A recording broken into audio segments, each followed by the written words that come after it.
insiden. Gak apa kan tak potong nanti. Harus ada cerita di balik cerita. Beri layar. Hai guys, kembali lagi bersama dengan channel Mas Blangkon. Dan kali ini Mas Blangkon berada di Desa Sembagus di Kabupaten Situbondo tepatnya. Kali ini kita akan mengungkap sejarah Majapahit atau jejak Majapahit, terutama yang ada di Kadipaten Balumbung, karena di Situbondo sendiri nanti ada beberapa kadipaten atau wilayah ya Mas ya. Jadi yang kita ungkap di sini adalah yang di wilayah Balumbung. Nah, saya juga baru dengar nih ada wilayah Balumbung. Nah, mungkin teman-teman juga banyak yang belum tahu tentang wilayah Balumbung, seperti apa wilayah itu dan bagaimana peninggalan-peninggalan sejarahnya. Nanti kita akan bicara langsung dengan beberapa narasumber. Nah, sebelumnya kita perkenalkan diri dulu. Di sini ada Mas Irwan. Mas Irwan adalah salah satu penulis dari buku Jejak Majapahit yang ada di Kabupaten Situbondo. Terutama beliau juga berasal dari Pusat Informasi Cagar Budaya Balumbung di sini. Nah, kebetulan ini orangnya, ada Mas Irwan. Kemudian di sini juga nanti narasumbernya juga ada. Kebetulan juga beliau adalah salah satu keturunan ke-10 ya, Mas ya. Ke-10 dari Raden Anggawiguna, yaitu sang pinisepuh Babat Alas yang ada di Sembagus. Dan kemudian yang kedua juga ada Mas Agung juga selaku budayawan dari Sembagus. Dan kemudian nanti ada Bapak Ustadz Qadir. Sorry nggak kelihatan di sini Pak ya. Nah, di sini aja. Kayaknya lebih seru gini deh. Di sini nanti ada Bapak Ustadz Qadir selaku akademisi ya. Bapak, nanti kita juga akan bicara ngobrol-ngobrol semua teman-teman. Jadi kita ungkap semua tentang sejarah juga supaya teman-teman juga tahu nilai-nilai luhur dari sebuah sejarah itu. Jadi bukan hanya sekedar cerita aja, tetapi nilai-nilai luhur yang bisa kita kembangkan di era seperti sekarang. Dan nanti kalau nilai-nilai luhurnya yang bisa dikembangkan seperti apa, nanti Mas Agung kayaknya yang perlu membahas. Nah, pertama kita langsung sama Mas Irwan dulu. Mas Irwan, kita pengen tahu nih sejarahnya tentang Balumbung itu seperti apa. Mungkin Mas Irwan bisa menjelaskan sedikit nih. Iya, Balumbung sendiri kan sudah secara tekstual sudah tercantum di dalam Kitab Negara Kertagama atau Desa Warnana karangan Empu Prapanca yang dipupuh di 28 sudah menyebutkan tentang eksistensi Balumbung. Salah satunya adalah di buku 28. Di situ mengisahkan tentang kunjungan Raja Hayam Wuruk ke Patukangan yang dihadiri dari Balumbung, Bali dan Madura gitu. Jadi bahkan disebut Balumbung andalan Ika Karuhun, Balumbung kepercayaan nenek moyang atau kepercayaan Sang Baginda. Sangat jelas sekali eksistensi Balumbung itu kemudian membuat kita itu berkeinginan kuat untuk melacak di mana sih letak Balumbung itu. Dari beberapa petunjuk, salah satunya adalah peta Portugis yang di situ tertulis Balamboam ya. Jadi posisinya itu di Pantura. Kemudian kita memanjang ke timur, di situ ada Sidapurna dan ada Prasada, sampai ke timur ada Candi Bang. Semuanya. Prasada itu apa? Sidapurna ada Daerah. Iya, prasasti tapi ya. bukan. Tetapi di situ ada tinggalan prasasti di situ. Iya, nanti kita jelaskan. Kemudian itu satu-satunya peta ya yang menyebutkan seperti itu karena petunjuk awal ya. Kemudian kita lacak, di situ ada semacam profil seperti umumnya di peta ya, ada warna merah gitu. Kita lacak di situs Melek di Kecamatan Banyu Putih itu ditemukan banyak sekali artefaktual yang diindikasikan dari masa klasik gitu. Seperti gerabah berupa fragmen ya rata-rata, kemudian arcarnya yang kecil, keramik, dan juga koin kuno gitu dari dinasti Ming yang berangka tahun 1408 Yong Letong Bau gitu. Koinnya itu. Apa artinya? Artinya tak tahu ya. Kayak baru ajar. Tapi ya oleh nekat ya. Jadi kita harus selalu haus informasi ya gitu Mas ya. Nekat belajar. Iya sama. Nah, kalau karakter masyarakat Balumbung sendiri gimana Mas pada saat itu? Karakter masyarakatnya? Kurang lebih dari beberapa diskusi yang kita galang bersama dengan para pegiat sejarah setapal kuda. Itu di sini adalah wilayah Wirabumi. Jadi wilayah para pemberani, buminya para pemberani gitu kan. Berarti kalau ada hubungannya dengan ini, kalau di zaman Majapahit pada saat itu kan ada pasukan elit itu ya, Bayangkara itu. Apakah itu juga termasuk dari salah satu daerah yang ada di sini itu, Mas? Prajuritnya itu. Kalau Di sini atau gimana? Kalau seperti itu kami kurang begitu paham ya untuk bahasan ke sana. Cuman memang bisa diasumsikan bahwa paling tidak di sini adalah wilayah yang cukup keras karena secara geografis wilayah ya untuk wilayah pantai ya geografis, kemudian kita kaitkan dengan psikologis ya. Jadi cenderung itu keras dalam artian mereka sudah terkondisikan. Kalau di pantai itu kan kalau tidak teriak-teriak kan tidak jelas. Suaranya ombak. Jadi bisa jadi seperti itu ya, karakter seperti itu ya. Karakternya memang keras. Iya keras. Karena alam. Iya. Kalau dari segi mata pencahariannya sendiri dari masyarakat Balumbung itu apa dulu, Mas? Mungkin pernah ada sedikit cerita. Kalau mata pencaharian sebagaimana umumnya kalau untuk di daerah pantai ya, itu kan biasanya nelayan gitu kan. Jadi di sini kita lebih banyak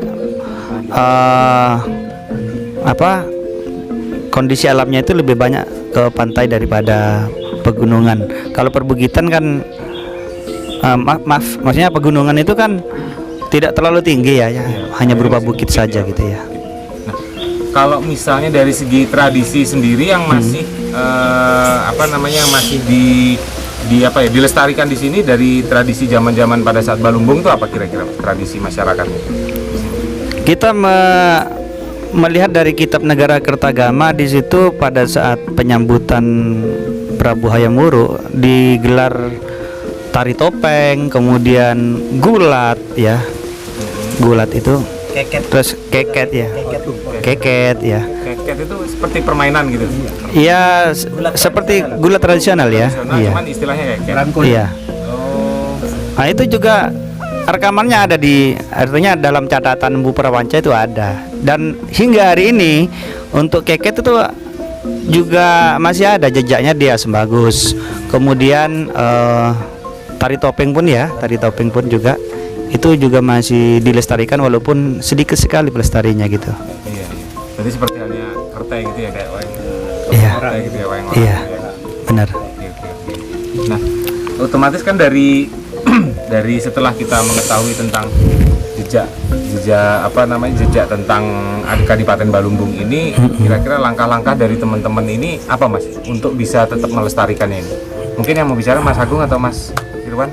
Kaitan dengan pelestarian nilai-nilai luhur ya mungkin Mas Agung lebih pas nih. Ada ngeles sudah. Ya, Gimana ya, upaya-upaya selama ini mungkin Mas Agung bisa cerita mulai dari jejak pencarian sampai pengupayaan untuk pelestariannya Mas Agung itu bagaimana? Yang pasti itu sebuah gerakan hati dari teman-teman. Ya, betul. Jadi mereka itu tidak ada yang menyuruh. Mereka itu lebih berangkat dari keprihatinan Ya. terhadap kehidupan masyarakat lokal itu sendiri. Sehingga secara tanpa sadar mereka itu bergerak untuk mencoba siapa nenek moyang mereka. Nah, ternyata perjalanan waktu yang cukup panjang dari start. Kalau Irwan itu ngajak saya di tahun 2000 berapa itu ya, 2013 2014 lah kira-kira. Itu saya selalu diajak jalan-jalan karena memang hobi saya jalan-jalan, tetapi di situ ada sentuhan-sentuhan nilai sejarah. Di situ ada sentuhan budaya dan sejarah lokal yang selama ini tidak pernah saya tahu. Mungkin juga dirasakan oleh masyarakat Situbondo itu sendiri. Karena sejarah Situbondo itu kan tidak terekspos, terkubur malahan. Betul.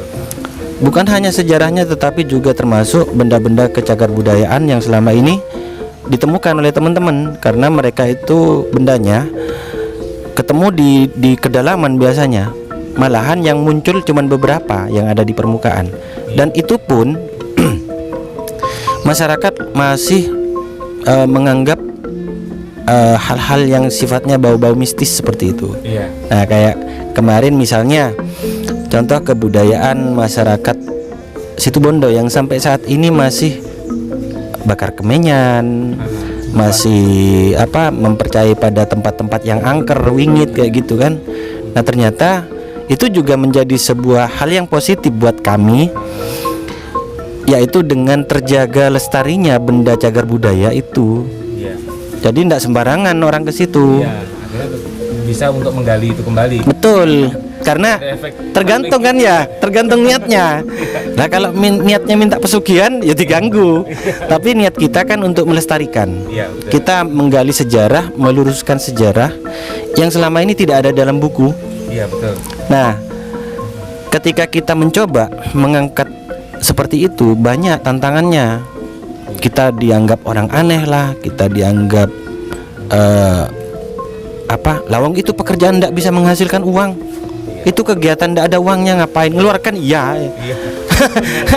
Jadi lebih banyak cibirannya daripada ini dipujinya, betul. Tetapi durasi waktu itu menjadikan kami sebuah bentuk eksistensi bahwa kami itu peduli dengan kabupaten. Iya. Eksistensi itu memunculkan citra diri Kabupaten Situbondo, termasuk saya. Mungkin saya pun juga dulu mengamini kalau misalnya ngapain Situbondo kota mati, kota kecil kayak gitu. Itu hampir dirasakan dan saya sering mendengar seperti itu. Tetapi satu persatu saya semakin lama semakin belajar menggali informasi dan potensi kekayaan alam Situbondo. Dari ujung timur sampai ujung barat, saya tidak berbicara materinya. Kalau berbicara materi, insya Allah saya sudah sugih paling sudah naik haji berulang-ulang ya.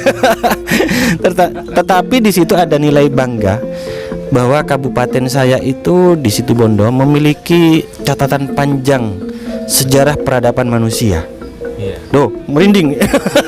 Peradaban manusia loh ya. Jadi bukan kita hanya berbicara tentang sejarahnya Mojopahit, kolonial Belanda, perjuangan kemerdekaan, bukan. Bahkan kita ada pada lini masa zaman megalitikum, zaman purba. Nah, kebetulan kita kan membagi beberapa lini masa tuh. Dari teman-teman, akhirnya kita yang selama ini kegiatannya cuman seneng ngorek-ngorek tanah, ngapain di tengah sawah ngorek-ngorek, menemukan batu bata, di foto, di posting. Biasanya kan foto di tempat-tempat indah. Ini enggak, foto di tempat-tempat gersang, tanah tidak produktif, bahkan di tempat-tempat angker malah diposting dengan bangga, kan aneh. Nah, tetapi di situ kami sampaikan bahwa ini citra kalian. Minta togel Bukan. Lek minta togel mungkin kaya. Bisa-bisa Haji Dul togel. Nah, makanya kita juga memberikan sosialisasi dalam bentuk seperti melalui media koran, media elektronik, sosmed juga, termasuk juga seminar-seminar. Kita adakan acara-acara seperti itu. Tujuannya apa? Biar masyarakat itu tahu bahwa nenek moyang mereka itu golongan orang-orang hebat. Iya, betul. Mereka memiliki nenek moyang yang mentalnya luar biasa, sehingga generasi-generasi saat ini, saya dan berikutnya, itu tidak bermental tempe, kerupuk dan tahu tempe, nasi pecelnya itu udah. Nah, kita kan pengen mereka itu bangga dengan kabupatennya. Ketika sudah merasa bangga, maka di situ ada spirit lokal. Spirit lokal untuk membangun daerahnya sendiri, spirit lokal untuk mengembangkan nilai-nilai luhur yang ada di Kabupaten Situbondo. Termasuk juga salah satunya mungkin pengembangan pada sektor pariwisata berbasis kebudayaan. Nah, nanti kan dengan cara seperti itu, di situ lebih banyak unsur pembangunan yang sifatnya itu ekologis. Jadi biasanya kan pembangunan itu merusak, biasanya kayak gitu. Tetapi yang kita masukkan dan kita bangun adalah sisi-sisi yang seperti itu, membangun tanpa ada perusakan. Pengennya seperti itu. Nah, bagaimana? Ya kita yang selama ini kita diucap aneh, gila, sinting dan sebagainya, ya wis monggo. Tetapi yang penting apa yang kami lakukan adalah berdampak dan manfaat untuk masyarakat lokal. Iya. Itu Mas.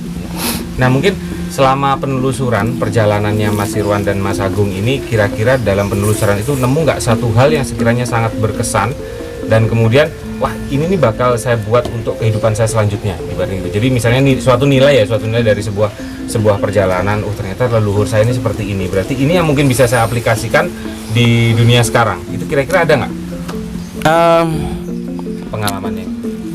Yang saya tangkap adalah saya sangat terkagum-kagum dengan karya nenek moyang yang pada waktu itu mungkin bisa kita bayangkan mereka sangat minim peralatan, tidak ada teknologi canggih seperti sekarang, tetapi bisa menciptakan sesuatu yang hingga saat ini saya pun bisa menangkap pesan-pesan melalui data-data primer yang ada di lapangan.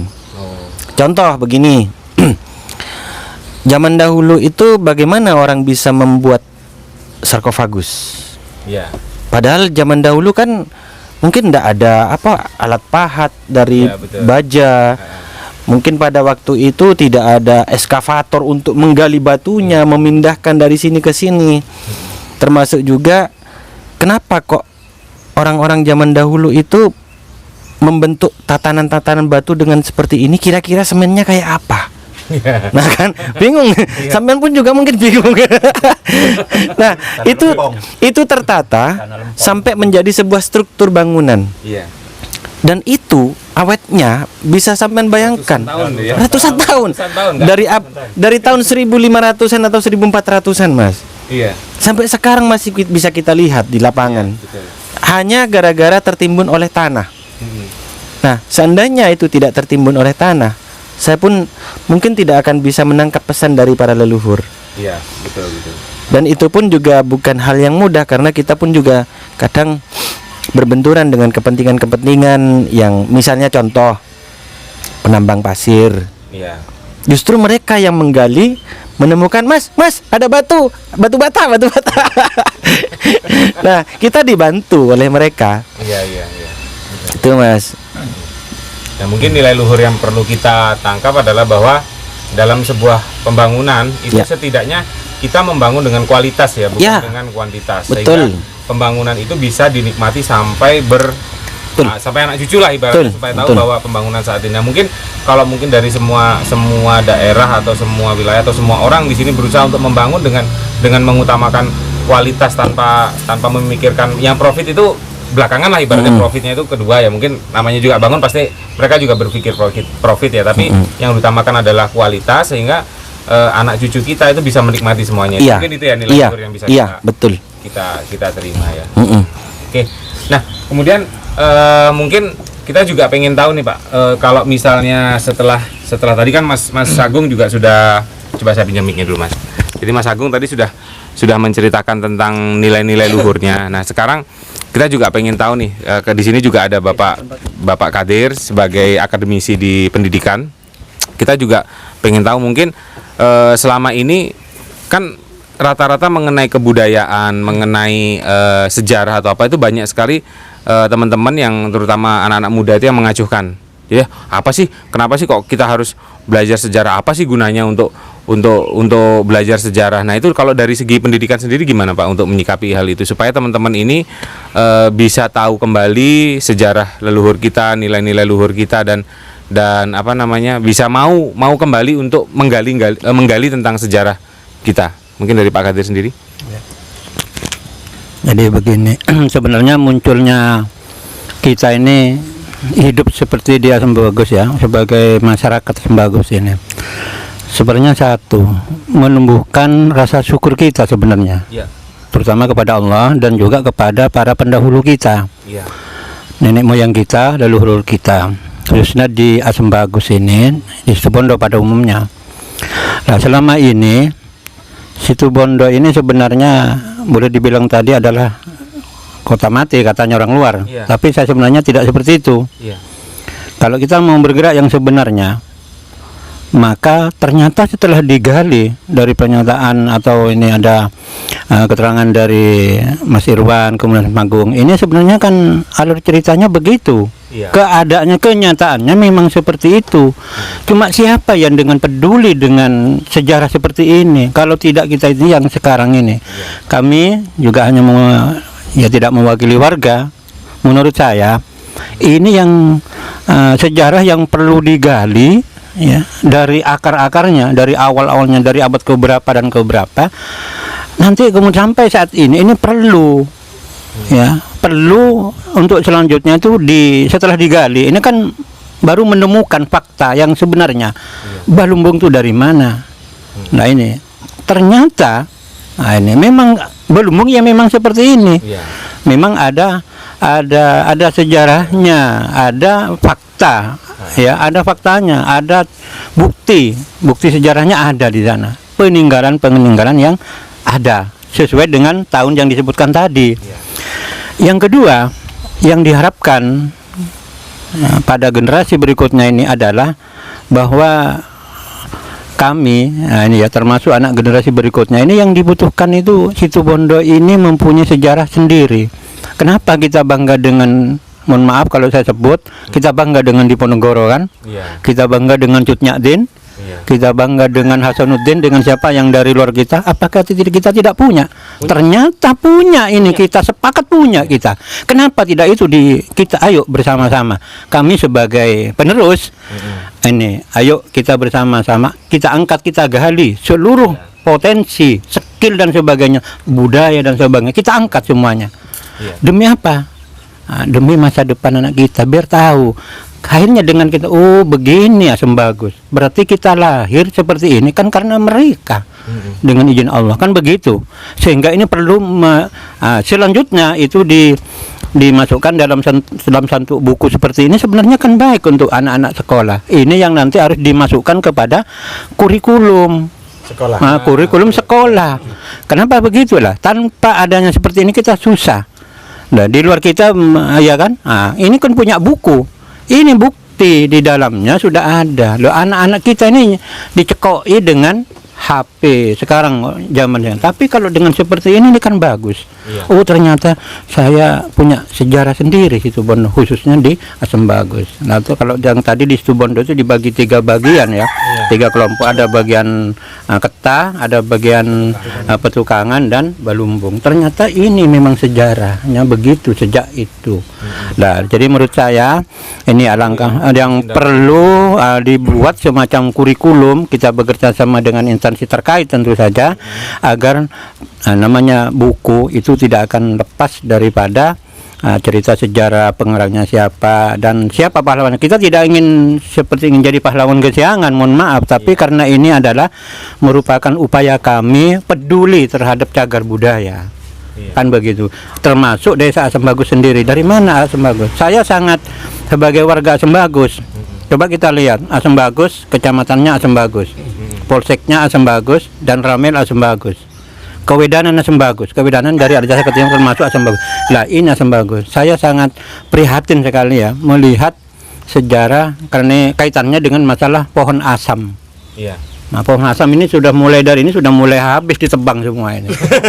Loh, bagaimana ini untuk menemukan mana Asem Bagus? Sejarahnya apa dulu? Tinggal namanya. Jadi Asem Bagus mudah-mudahan tidak tinggal namanya. Nah, saya ingin mengingatkan kepada seluruh aparat, kepada seluruh instansi termasuk masyarakat untuk ini kan membuat istilahnya penanaman pohon asam agar boleh dibilang ikon Asem Bagus ini adalah pohon Asem Bagus. Saya kira begitu Mas. Ya, terima kasih informasinya dari Bapak Kadir, dan saya harap banyak hal yang bisa kita pelajari. Nanti juga teman-teman juga akan melihat, kita juga bukan hanya sekedar cerita dari teman-teman narasumber, kita akan melihat bukti-bukti secara otentik. Nanti kita akan berkunjung ke museum apa namanya Mas?